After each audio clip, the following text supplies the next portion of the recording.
Universitaria Tecnológico Confenalco reciban un cordial saludo. Estamos ubicados en la ciudad de Cartagena. Esta investigación tiene a bien publicarse para beneficio de los distintos sectores económicos que hacen parte de las actividades en nuestro país, Colombia. Hacemos parte del Centro de Investigación de Procesos del Tecnológico Confenalco, grupo CITEC. En este momento pues está categorizado en Colciencias como C, una categorización C, y pues iniciemos nuestra ponencia. Trabajo en altura en Colombia. Esta es una de las actividades y ya lo empezaremos a ver por el tipo de estadísticas que se manejan en el país. Es una de las actividades más peligrosas en los diferentes sectores económicos. Está haciendo o da relación a todo lo que se desarrolla, actividades que se desarrollan sobre 1,50 m o más con probabilidad de caídas. La definición nuestra de trabajos en altura, básicamente consagrada y tomada de las normas internacionales y aplicada en Colombia, se dice que es toda actividad o desplazamiento que se realiza sobre más con probabilidad de caídas, y también tiene que ver cuando hay una exposición a una caída hacia abajo, obviamente teniendo en cuenta por la presencia de desniveles u orificios, los cuales han cobrado la vida de muchísimas personas, no solo en Colombia, a nivel internacional se tienen estadísticas que son bastante alarmantes en relación con el tipo de accidentes y los sobrevivientes del accidente. No es lo mismo sufrir una caída a nivel, un golpe en extremidad superior o inferior, incluso un corte en algún segmento del cuerpo, que caer de gran altura. Obviamente esta actividad es la que más representa muertes en los sistemas de riesgos laborales, y no es únicamente en Colombia, estamos hablando de sistemas de otros países. Según la OIT tenemos un dato bastante preocupante. Estamos hablando obviamente de 3.000 muertos por día a consecuencia del trabajo.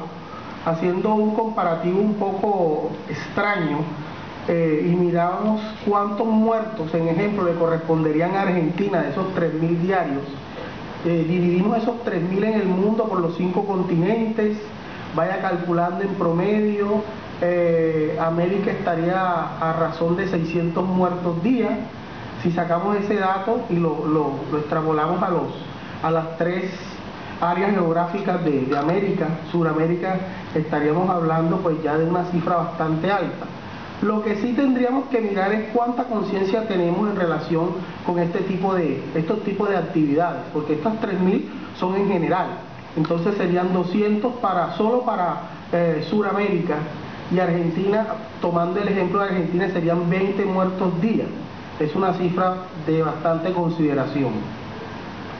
También solo superados en la parte de siniestralidad tenemos el sector de la minería no estándar, obviamente, porque la minería legal en diferentes países pues genera sus respectivos desastres, y esta es la que se tiene mayor referencia. Pero si agregamos que ese es un número bastante grande de muertos a los que ocurren en la minería no legal, estaríamos entonces teniendo una cifra obviamente no oficial, pero de igual manera son muertos.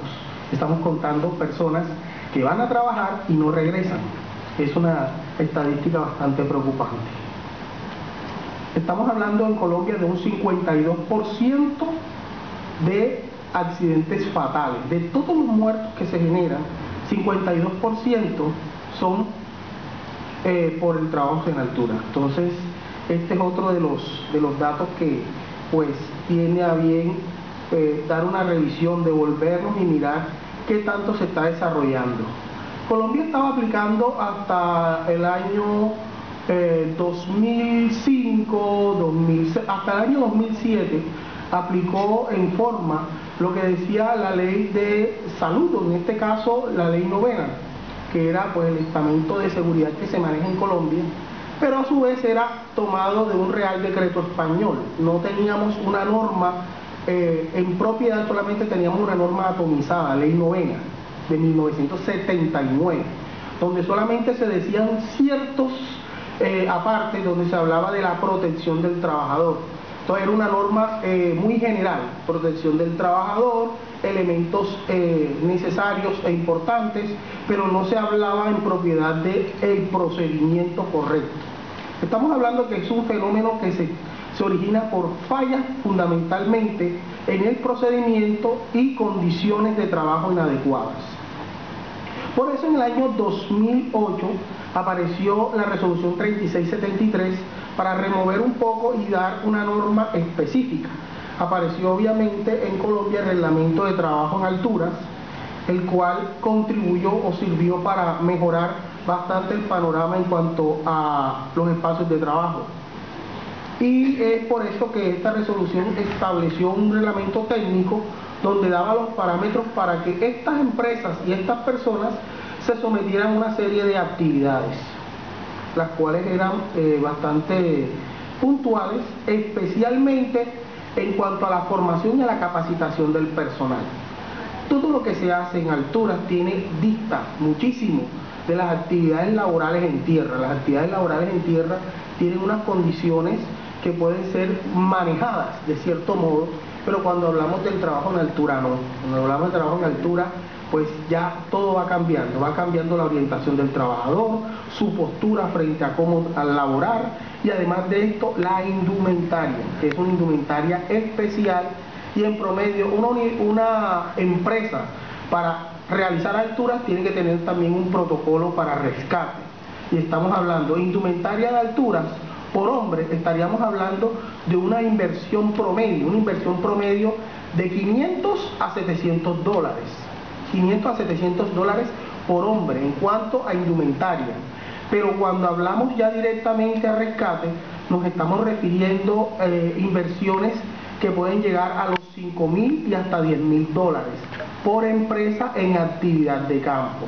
Estas cifras obviamente ampliaron en forma mayor la informalidad para hacer el trabajo en altura. Entonces las empresas estaban renuentes a hacer esas inversiones. Se debió reglamentar a través de esta primera norma, que luego, años después, evolucionó en una resolución más depurada, que es la que vamos a mirar más adelante. También Colombia tuvo a bien hacer una diferenciación tomando en cuenta lo que les acabo de comentar, de qué era trabajo en altura y qué no era trabajo en altura. Para Colombia, actividades ornamentales, como pueden ver la figura de la chica que está haciendo danza en tela, eso no es trabajo en altura en Colombia. Sencillamente porque es una actividad lúdica, recreativa, es un espectáculo en el cual no se utiliza ningún elemento de protección personal ni protección contra caídas. No es trabajo en altura. Si una persona muere haciendo esta actividad, pues obviamente se maneja como accidente, pero no se le da el logotipo de accidente de trabajo en altura. En la imagen central van a encontrar una actividad deportiva de, obviamente, diferentes, ya en un contexto diferente. Estamos hablando de escalada. Todo lo que es escalada, alpinismo, andinismo, no es trabajo en altura debido a que no se desarrolla una actividad económica en propiedad, se está haciendo deporte, no es una actividad de trabajo en altura propiamente. Y la actividad de rescate, ahí viene una primera controversia a nivel Colombia y a nivel internacional también. Pues oye, si yo soy rescatista, ¿por qué si mi accidente no es accidente de trabajo en altura? Sencillamente porque hay unos protocolos del trabajo en altura que se deben cumplir. Entre esos está el análisis de trabajo seguro y el permiso de trabajo. Estas personas cuando van a rescatar no tienen tiempo para hacer un permiso de trabajo. Imagínense ustedes una persona colgada ahí necesitando ser rescatada. Una persona cuando cae y queda suspendida de un equipo, le puede dar en promedio de 15 a 20 minutos para ser rescatada. Y que lleguen los rescatistas, un momento, vamos a hacer el ATS o el análisis de trabajo seguro y después vamos a hacer el permiso de trabajo. Cuando quieran terminar ya el hombre está muerto. Entonces no se puede considerar en esa línea como una manera de hacerlo. Entonces por eso está al margen de estas actividades. Obviamente aparecieron unas normas que pues son totalmente compatibles con las diferentes actividades de otros países al momento de hablar de trabajo en altura. Hablamos del término entrenador, que es la persona avalada y certificada para poder dar la capacitación y certificarla. En Colombia el ente normatizador, el que puede delegar o el que puede nombrar entrenadores en Colombia es el Servicio Nacional de Aprendizaje, SENA, luego de unos protocolos. Para ser entrenador en Colombia debes tener licencia de seguridad y salud en el trabajo. Si no tienes licencia de seguridad y salud en el trabajo, es decir, si no estás formado técnica, tecnológica o profesionalmente o de manera especialista en el área de seguridad y salud, no puedes aspirar a tu licencia ni tampoco puedes aspirar a ser entrenador. La persona competente, que fue una denominación que cambió, que ahora aparece como coordinador de trabajos en altura, es la persona que tiene el aval o la autoridad para administrar ciertas condiciones de trabajo en altura en el país y puede interactuar de forma decidida en la identificación de los peligros y en la corrección o implementación de estas. Puede generar mejoras, opciones de intervención, entre otras. Ya tenemos las personas autorizadas, que son aquellas que pueden hacer validaciones, autorizar ciertas estructuras, resistencias, normas técnicas, y tenemos las personas calificadas, en este caso, que son las que vienen a hacer ese apoyo. Con la autorizada, pues tenemos que ver que ya es más de la parte operativa, es decir, es la persona que cumple todos los requisitos. ¿Cuáles son los requisitos? Tener seguridad social vigente, toda la cobertura de la seguridad social. Cuando me refiero a la seguridad social me estoy refiriendo a pensión, salud y riesgos laborales. Además de esto, la persona autorizada debe estar evaluada médicamente para ver si esta persona puede, está en facultades de subir, no tiene ninguna patología de base para hacerlo. Entonces esa es una de las opciones que se contemplan. Y más adelante pues aparecieron otros conceptos que ya son de norma propiamente y son conceptos obligatorios, los cuales las personas vinculadas deben hacer parte de este y deben cubrir, deben tener conocimiento de esto. Tenemos acceso por cuerdas, aprobación de equipos, ayudantes de seguridad, centro de entrenamiento, coordinador de trabajos en altura, máxima fuerza de detención o MFD, reentrenamiento de unidad vocacional. Principalmente voy a resaltar para datos funcionales la MFD, máxima fuerza de detención, que viene siendo la generación, la energía que se causa al momento de caer. Cuando una persona cae y tiene toda su indumentaria y queda suspendida, ese impacto genera 1800 libras. Esas 1800 libras impactan el cuerpo del accidentado. Sin embargo, si las medidas son adecuadas y recibe 1800 libras, no se lesiona. Caso contrario, cuando el trabajo es subestándar, cuando el arnés no es adecuado, cuando no hay absorbedor de energía, generalmente el absorbedor de energía disminuye a la mitad el impacto que el cuerpo recibe, siendo esto muy favorable al momento de ver las secuelas del accidente. Y esto obviamente redunda en calidad para el trabajador. Esto entra fundamentalmente en lo que se conoce como organización de los sistemas de gestión de la seguridad y salud en el trabajo. Es principalmente qué deben cumplir los empleadores y qué deben cumplir los trabajadores. En relación con el trabajo en altura, el sistema debe existir, pero sobre ese sistema se debe también apalancar un programa de protección contra caídas y un cronograma de capacitaciones subsecuente a las demás necesidades que exige el trabajo en altura, como es la capacitación de las personas, el seguimiento, la verificación y el estado de los equipos.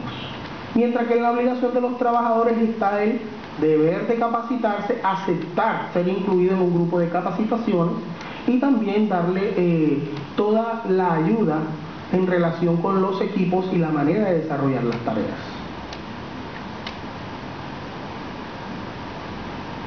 La capacitación, niveles de capacitación, fundamentalmente existen dos niveles para Colombia: un nivel básico, que es para todas las personas que están en todos los sectores económicos, que deben conocer este aspecto, dura 8 horas, de las cuales 3 son teóricas y 5 son prácticas.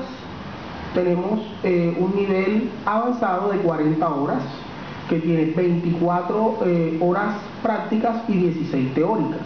Había un nivel intermedio que fue eliminado sencillamente porque ya en cuanto a las necesidades empresariales no era pertinente, entonces estaban manejando 2 niveles. Por ley se obliga a que las personas se reentrenen anualmente, las que hagan el nivel avanzado, se reentrenen cada año. Y también está la figura del coordinador de trabajos en altura, que obviamente esta persona se forma durante 80 horas y debe repetir totalmente esa capacitación cada 2 años. ¿En virtud de qué? En virtud de que él es el administrador del programa de protección contra caídas, fundamentalmente por eso. Entonces no se debe dar pie a que esta persona se desactualice o olvide ciertos detalles de importancia en cuanto al manejo del trabajo en altura. Entonces por eso esta persona dura 80 horas capacitándose y debe hacerlo repetidamente cada 2 años. Contenido de la capacitación: aspectos legales, aspectos técnicos, maniobras, manera de manejar un programa de protección contra caídas, manera de verificar condiciones de trabajo, riesgos, peligros, las medidas de prevención. Tenemos la principal medida de prevención, que es la capacitación. Deriva luego de otras medidas que son líneas de advertencia, sistemas de ingeniería. También tenemos las medidas colectivas, que son 6 medidas colectivas de prevención. Y tenemos también el aspecto de las barandas, que fue modificado. Tenemos un artículo en la Fundación Universitaria Tecnológico Confenalco, que es la evolución de la baranda. Sudamérica tomaba mucho lo que el Real Decreto Español decía en cuanto a la baranda. Se tenía un concepto de que una baranda debía tener 90 centímetros antiguamente, estoy hablando de hace más de 30 años. Luego se pasó en Colombia a hablar de que la baranda debía tener entre 1 metro y 1,20 m, pero esto puede ser subjetivo. Para un hombre promedio 1 metro, 1,20 m está bien, pero si tenemos un trabajador de 2 metros de altura o 1,90 m, obviamente la baranda va a parecer todo menos una baranda. Es por eso que se debe ajustar. Entonces la norma habla de que la baranda debe ajustarse a las necesidades y al entorno en el cual se desarrolla esa actividad. Aquí pues están las nuevas condiciones de la baranda: resistencia estructural 200 libras. Esto es fundamental no solamente para las personas que hacen trabajo en altura, sino de pronto también las personas que deambulan, que necesitan tener asideros o agarraderos al momento de desplazarse. Teniendo en cuenta esto, pues se hizo la verificación de que debe ser mínimo 1 metro, es decir, podemos encontrar barandas de más de 1 metro. Los espacios en los largueros 48 centímetros. Y también tenemos que tener en cuenta los rodapiés, aquellos barandillas o tablillas que se colocan a la orilla del vértice para evitar que los objetos caigan al vacío, porque eso también nos está generando accidentes de trabajo bastante lamentables.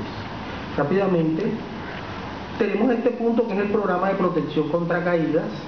Desafortunadamente no existe una guía para el programa de protección contra caídas. Ya tenemos un proyecto terminado con la propuesta para que los coordinadores de trabajos en altura sepan la manera de implementar el programa. El programa es bastante complejo en virtud de que tiene una carga importante de detalles, como las medidas de prevención, protección, cómo va articulado el programa de protección contra caídas con el sistema de gestión de la seguridad y salud en el trabajo. Colombia hizo una modificación importante hace 2 años de su sistema de gestión de la seguridad y salud en el trabajo. Anteriormente el sistema de riesgos laborales se manejaba con el decreto 1295 de 1994. Este decreto aparece luego que se reorganiza, o se trata de organizar el sistema de seguridad social en Colombia luego de la Constitución de 1991. En el año 1991 se hace esta Constitución, la Constitución del 91, y pasa luego en el año 1993 a lo que conocíamos como la Ley 100, la Ley de Seguridad Social. Esta ley pues se fundamentó en 3 capítulos principalmente, que eran pensiones, salud y riesgos profesionales. Luego se mantuvo al año siguiente con el decreto 1295, que es un documento de 96 artículos que tenía bien organizar ciertos detalles.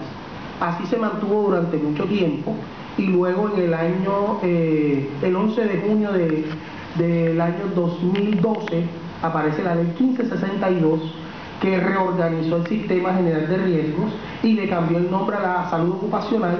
Ahora lo conocemos como seguridad y salud en el trabajo, y quitó el programa, porque el programa solamente era aplicar una resolución, pasarla a borrador y empezar a formular actividades. Ya no es así. ya en el sistema de gestión tiene una estructura clave, que es una política inicialmente, luego una organización y una planificación muy de la mano de la identificación de peligros. Por eso todo esto se vino organizando y es estructurar el programa de protección contra caídas con el sistema de gestión.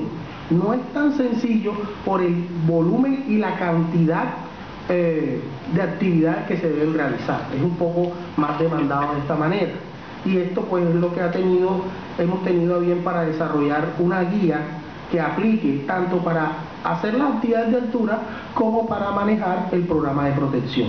Entonces, estas medidas de prevención, tenemos obviamente la capacitación, sistemas de ingeniería, tal cual como les habíamos comentado anteriormente.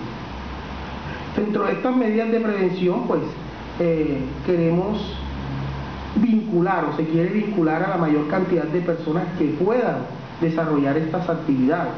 Entonces tenemos como objeto de capacitación las personas que ejercen funciones directivas, los coordinadores y los trabajadores. Todas las empresas de todos los sectores económicos que hagan actividades sobre 1,50 metros con probabilidad de caídas deben cumplir esa estimación. Nadie puede quedar por fuera. Ahora, con la expedición de la norma 1610, los inspectores de trabajo, cosa que estaba implementada pero no se había cumplido en forma, se hace mucho más riguroso este movimiento y son cosas que deben cumplir las organizaciones sin demora. Están los diferentes sistemas elevados, MANLIF, que están dentro de las formas de prevención, sistema de ingeniería, pero estas son las colectivas, que son la delimitación, señalización, las barandas, el control de acceso, el manejo de desniveles y huecos y el inspector de seguridad. ¿Qué se hace con esto? Para que toda la organización se integre y conozca estas medidas y así evitar la accidentalidad, que es la gran preocupación del gobierno nacional. Cómo hacer el permiso de trabajo, los lineamientos para el acceso y el rescate, que es otro gran núcleo que merece toda la atención, porque además de ser una inversión aparte, es una capacitación aparte. La persona que se capacita en alturas no puede hacer rescate hasta que no esté certificado en rescate. Esto obviamente representa a la empresa una inversión bastante grande. Y todas aquellas actividades de protección que están dentro del quehacer del rescatista, del trabajador, del organizador y del jefe de área en la empresa. Deben emplearlo y deben cumplirlo. Tenemos dos medidas de protección fundamentalmente: las activas, que son las que el trabajador realiza, la utilización de los elementos y el ejercicio de la tarea. Pero están las pasivas, que son la última línea de defensa. Es decir, si todo ha fallado, nos queda una última medida de protección para la persona que cae, y son las medidas pasivas, y es lo que conocemos como las redes. Las redes fundamentalmente son una red que se coloca a diferentes distancias dependiendo la tarea y la disponibilidad del área. Ejemplo, si el trabajador se le quiere colocar una red, lo más cercano que se puede colocar la red en bajada es de 1,50 metros en bajada, con una proyección horizontal de 240. En caso de una caída, el hombre queda capturado ahí. Pero si no se puede instalar a 1,50 metros, se podrá instalar a 3 o de pronto a más de 3 metros. Obviamente con una variación en la proyección horizontal, en vista que a mayor caída, pues la persona se va proyectando más en horizontal y es mucho más susceptible a no caer en la red. Entonces, esta es otra inversión. Se tiene estimada una inversión de una red en promedio, pues estaríamos hablando de varios millones de pesos. Estaríamos hablando alrededor de otra inversión importante, porque es por área, dependiendo del número del área que tenga, pues la red se estaría utilizando. Fundamentalmente para el sector de la construcción, que es el que más lo debe utilizar. Bueno, ya tendríamos estructura en relación al permiso de trabajo. Es un documento genérico, es susceptible a modificaciones, dependiendo lo que la empresa necesite organizar. También los elementos pues conforman el permiso de trabajo, todo lo que tiene que ver con los elementos, verificaciones y sistemas en el permiso de trabajo. Y aparece también la resolución 2578, que obliga a aquellas personas que capacitan en altura a tener una indumentaria, una organización en cuanto al centro de entrenamiento. ¿Cuáles son las características del centro de entrenamiento para llevar a las personas y formarlas en este lugar? 2578.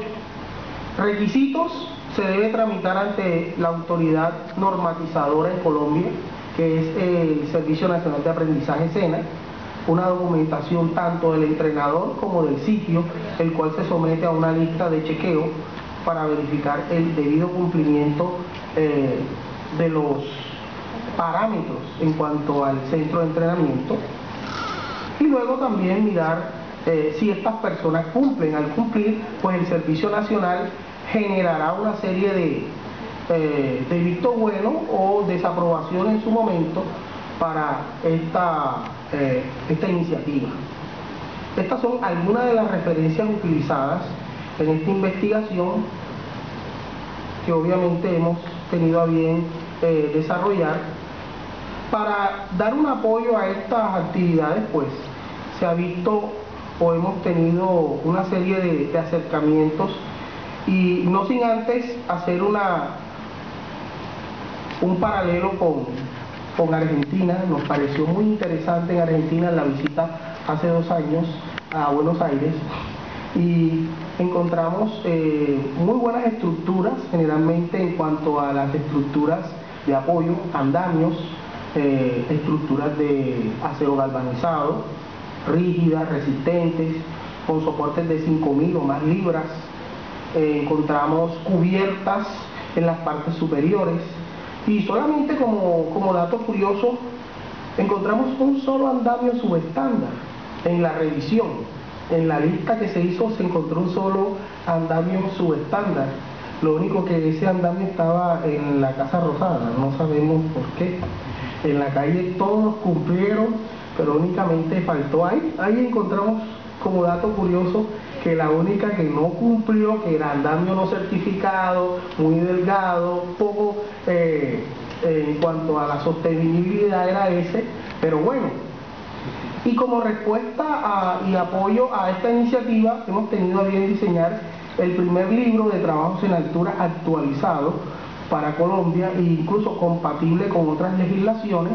Lo tenemos en el sello editorial de nuestra universidad, Fundación Universitaria Tecnológico Confenalco, y va a ser distribuido también en Argentina, adaptado para Argentina, bajo la editorial Alfa Omega. Entonces, pues eso ha sido todo. Muchas gracias y